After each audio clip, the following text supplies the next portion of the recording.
Welcome to Longevity Unlocked, where we examine leadership, longevity, and performance through a lens most organizations overlook: human capacity. I'm Sherrie, registered nurse and executive longevity strategist. Here, we don't talk about burnout as a personal weakness or stress as something to simply manage. We look at how physiology, recovery, and decision making intersect, and why unrecovered leaders quietly become an organizational risk. If you lead people, make high stakes decisions, or carry responsibility that doesn't turn off at night, this conversation is for you. Let's begin. Let me challenge a belief that is quietly damaging leaders across corporate and public sectors. Stress is not the problem, recovery is. Most leaders I work with believe they need to become more resilient, stronger, tougher, better at pushing through pressure. But what they're actually experiencing isn't a resilience failure, it's recovery debt. And recovery debt doesn't just affect energy, it degrades decision making, emotional regulation, and cognitive clarity and leadership presence. Today, I want to reframe stress through a scientific and operational lens and explain why unrecovered leaders are a measurable risk to organizations. Stress by itself is not harmful. In fact, acute stress improves performance, focus, and reaction time. The issue arises when activation is continuous and recovery is absent. Modern leadership environments reward constant availability, rapid decision cycles, and emotional suppression while ignoring the biological cost. And the result? Leaders who look functional on the outside, but whose nervous systems are permanently on. This is not a character flaw, it's a systems failure. Science-backed study number 1, stress and decision quality. Let's talk science. A well-established body of research in neuroscience shows that chronic stress impairs the prefrontal cortex. That's the part of the brain that's responsible for executive functions like judgment, strategic thinking, emotional regulation, and long-term planning. Under prolonged stress, leadership decisions shift from thoughtful to reactive. Leaders become more risk-averse or impulsive, less empathetic, and more rigid in thinking.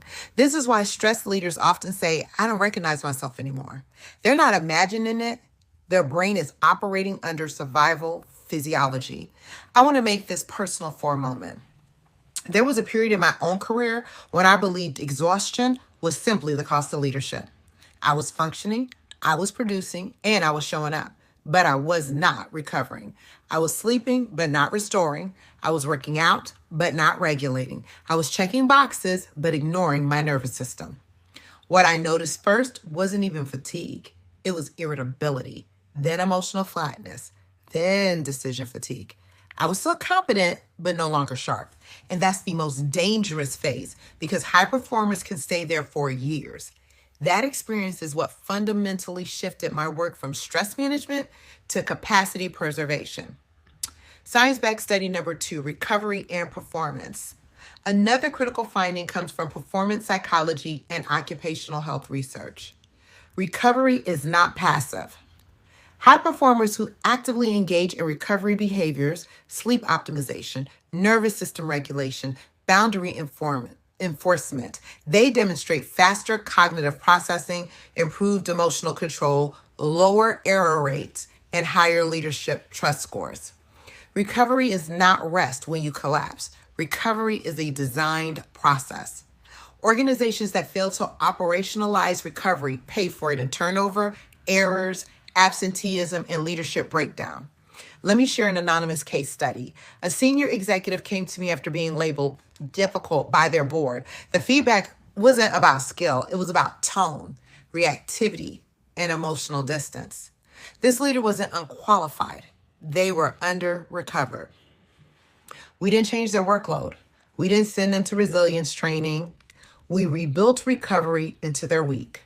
Sleep consistency, nervous system down regulation, decision spacing, boundary enforcement.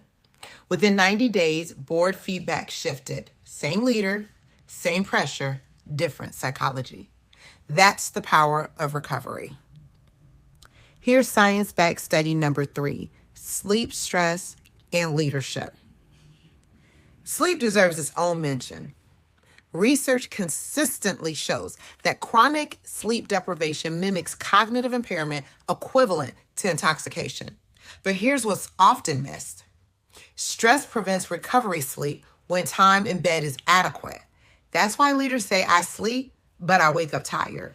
Without nervous system downregulation, sleep becomes shallow and non-restorative. This is why recovery must address stress physiology, not just schedules. Here is the leadership truth few organizations want to confront. Burnout is not an HR issue, it's a governance issue. Unrecovered leaders make poor decisions, escalate conflict, lose strategic perspective, and drive attrition. Recovery is not self-care, it is risk management. And leaders who ignore recovery eventually pay for it personally and professionally. If you take nothing else from this conversation, take this. Stress is not the enemy, lack of recovery is. Leadership capacity is not infinite, it must be protected. This is why I built the Executive Capacity Audit to identify where recovery debt is silently eroding performance before it becomes visible failure. If this resonates, your next step is not more resilience training, it's clarity. Here's a question I want you to sit with. What is your leadership actually costing your body, and is that cost sustainable? Stress will always be a part of leadership, but operating without recovery is a choice, often an unconscious one. If you're ready to lead with clarity instead of depletion, I invite you to explore the Executive Capacity Audit or connect directly with me.